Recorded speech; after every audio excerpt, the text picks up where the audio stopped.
Hey guys, it's Kanayo. Um, yep, I'm in Beijing, China. This is day 3, I believe, because it's currently the 29th of June and it's 1:39 a.m. in the morning. I just thought let me do a video to jazz it up a bit, different to having a blog post all the time, and just talk about my experiences so far, the good and the bad. It's only been 3 days, but there's a lot that you can encounter in a city in 3 days, and it kind of like forms your first impressions of what the city has to offer you and how to prepare you for the rest of the journey. Yeah, if you're wondering why it's so late, I just came back from Elements Bar Stroke Club apparently, and yeah, when I realised it turned into a club was when I was sipping on my raspberry mojito and I see a pole dancer erecting, like literally rising from the ground and coming up to, how do I call it, entertain the crowd that was there. So yeah, my spirit didn't agree. Plus my lungs were not agreeing because in Beijing, they are allowed to smoke indoors in public places. They are allowed to smoke indoors. So it's very, very, very, very, very hard for me to breathe, as you can imagine. So yeah, it's tough, to be honest. It will take a while to get used to, even in terms of like walking across in the city. It takes a while to get used to. My mom's giving me bare masks, if I can find one, to show you guys. You might have seen a picture of it as well. Yeah. This is how we walk about in Beijing because the pollution is quite intense. So yeah, yeah, that's one of the bar. In fact, my raspberry mojito was nice, but the environment that it was trying to elicit, it wasn't gelling with my spirit at all. So I had to lodge the other interns and just tell them that I had to go.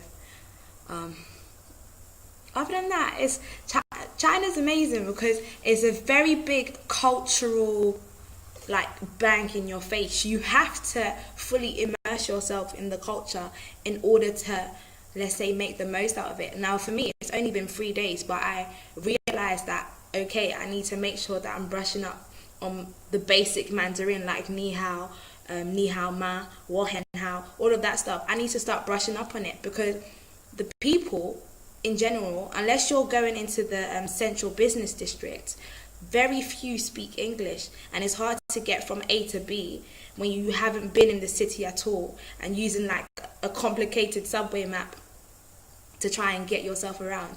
It's hard to do that without being able to ask questions.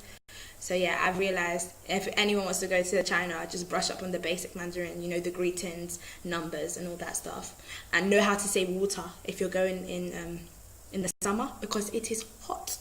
I am dark now, very dark. My chest is light, but my arms, they are dark, very, very dark. So dong shui means cold water. If you just say shui, it's happened to me. If you just say shui, they will give you warm water or even boiling. So you need to make sure you say dong shui. It's so weird, like those little things. Yeah, and even in terms of road laws, now for me, obviously, I don't live in China. I'm a foreigner. In fact, they call us aliens. People who don't live in China or people who aren't Chinese, they call us aliens. It's really that real. Basically, they don't really have solid road laws.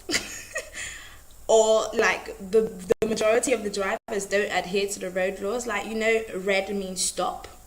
You stop at that junction when you see a red light. No, not in Beijing. In Beijing, they will run over you if you are in the way. So it took a while for me to get used to see people trying to, dodge past cars, dodge past mopeds. And I was like, wow. So they actually won't stop. Bus drivers will run over you. Is that serious? So in terms of that, yeah, it's taken a while to get used to.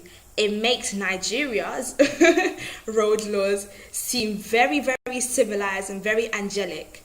I must commend them in that sense.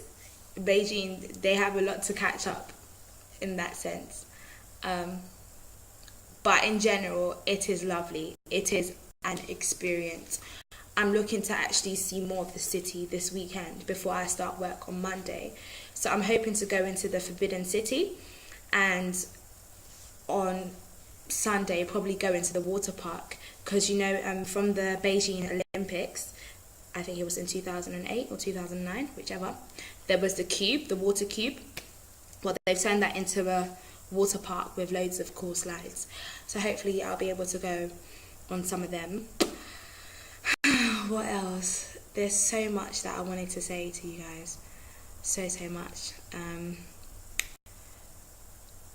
Yeah, in general, the interns are very, very nice. There's a wide variety of them from across the world, as you must have seen in my Live, Eat and Heat blog post. And it's amazing. Like, my housemates are really, really nice. They're 2 ladies. Other than that, I'll continue to keep you guys posted. Hopefully I'll have a lot more to say when I start my actual internship for Astronaut China on Monday. I'm looking forward to that. I'm quite anxious about my journey to my workplace because the subway's manic. You think about rush hour in London, nothing compared to China. This is a city, Beijing is a city of 23 million people.